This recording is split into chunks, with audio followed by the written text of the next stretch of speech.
Welcome! Have you ever looked up at a city skyline and just wondered how it all got there? Well, today we're diving into the amazing stories behind those buildings. We're going to look at architecture not just as structures, but as a real battle of clashing, brilliant ideas. Seriously, why do some buildings look like they're dripping, while others have all their guts, their pipes, and elevators on the outside for everyone to see? We're going to get into the why behind some of the wildest buildings you've ever laid eyes on and explore the personalities behind the plans. So here's our roadmap. We're going to walk through this whole story step by step, chronologically. And what you're going to see is that almost every new big idea in architecture was a reaction, sometimes a pretty dramatic one, to whatever came right before it. Okay, let's kick things off way back at the end of the 19th century.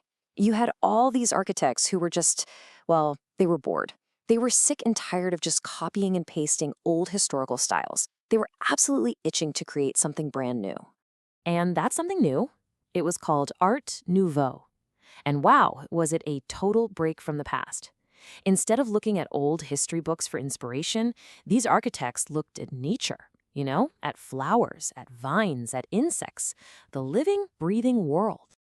And here's what's really cool about this whole movement, this idea of a total work of art. Visionaries like the one and only Antoni Gaudí didn't just draw up the plans for the building.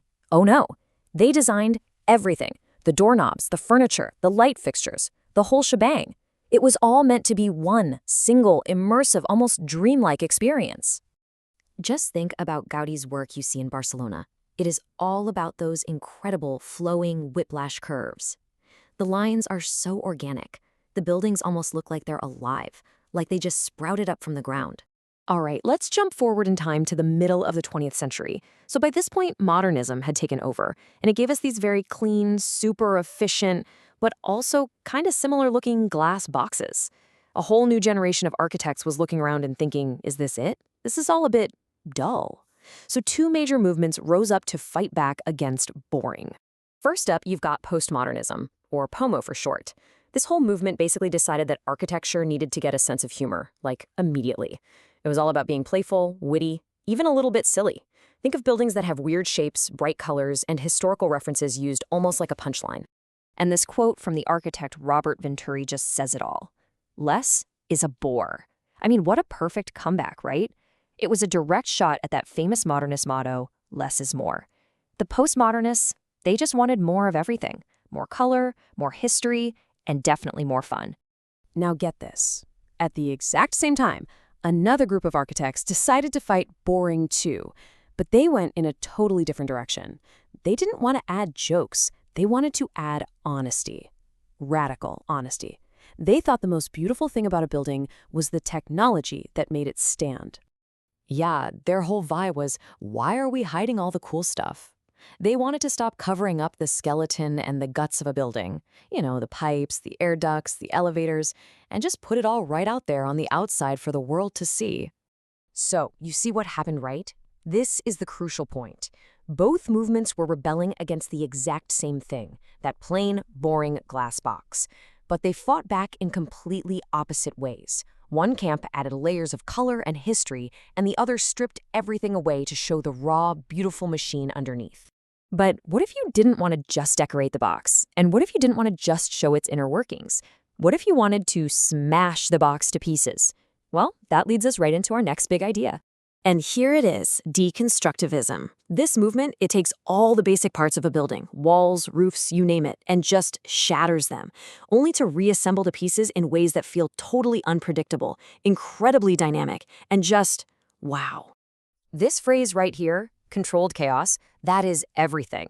It's not just random destruction, not at all. It's more like taking a building, smashing it like a mirror, and then, with incredible skill, arranging all those broken shards into something breathtakingly new and beautiful. So, whenever you see one of those jaw-dropping buildings by Frank Gehry or the late great Zaha Hadid, the ones that seem to twist and bend and just completely defy gravity, yep, you are looking at deconstructivism in all its glory. Okay, so we've had all these big, loud, look-at-me global movements. But after all that shouting, a quieter but maybe even more powerful idea started to bubble up. And the question was this: What if a modern building could also feel like it truly, deeply belongs to the specific place where it's built? This one is kind of like the diplomat of our story. Critical regionalism isn't about shouting, it's about listening.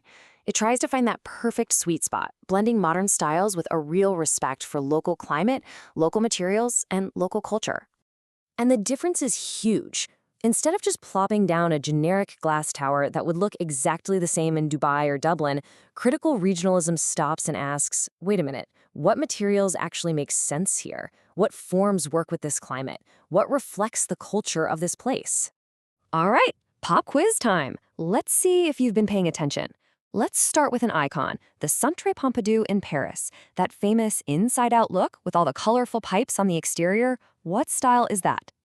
Yes, you got it. That is high-tech architecture to a T. It is the ultimate celebration of the machine, putting it all out there for everyone to appreciate. Okay, how about this one? Frank Gehry's masterpiece, the Guggenheim Museum that completely transformed the city of Bilbao in Spain. What's its architectural personality? Nailed it. That is pure 100% deconstructivism. It's the perfect showcase of that beautiful, controlled fragmentation we were talking about. Just look at those shimmering, unforgettable shapes. So, from the flowing, nature-inspired curves of Art Nouveau, to the witty jokes of Post-Modernism, all the way to the thoughtful soul of critical regionalism, our buildings have some incredible stories to tell. So the next time you're walking down a city street, I want you to look up. Because now, I hope you'll be able to read those stories for yourself.